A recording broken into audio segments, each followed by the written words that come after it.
There's been some studies out of Stanford University, out of Berkeley, on the subject of awe, appropriate for a conference called Awe. And in these studies, they described experiences of awe as experiences of such perceptual expansion, perceptual vastness, that you're forced to reaccommodate your mental models of the world, your mental models of the possible, in order to assimilate the experience.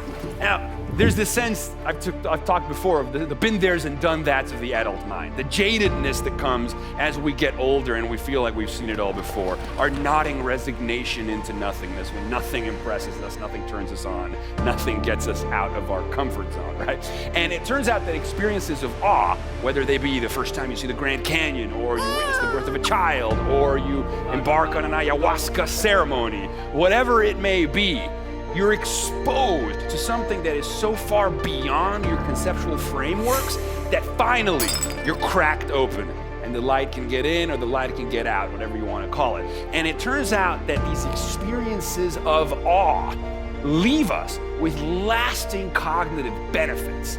So after the temporary experience of awe, you're left with increased feelings of well-being, increased feelings of compassion, increased feelings of creativity, increased feelings of empathy, not to mention that the experience of awe acts as an anti-inflammatory on your physiology. Getting your mind blown is good for you, right? As Timothy Leary used to say, in order to use your heads, you've got to go out of your mind. The potential here to create awe modules, to combine things like sensory deprivation floating tanks with high-definition LED screens, or wearable helmets that allow us to completely leave our bodies behind and have out-of-body transformative awe experiences, means that the future of psychotherapy, the future of introspection, the future of how we cultivate wellness and the self could be radically transformed on the back of virtual reality and augmented reality. I mean, this is game-changing.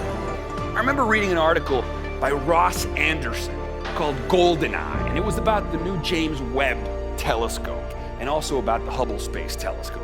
And he was talking about some of the implications of what will be made possible. He was talking about how the space telescope allows us to mainline space and time through the optic nerve. I mean, think about that. That's really what's happening. When we look upon the deep field photographs, right? The Hubble deep field photographs of the universe, and we're able to fathom, we're able to hold in mind what we're looking at.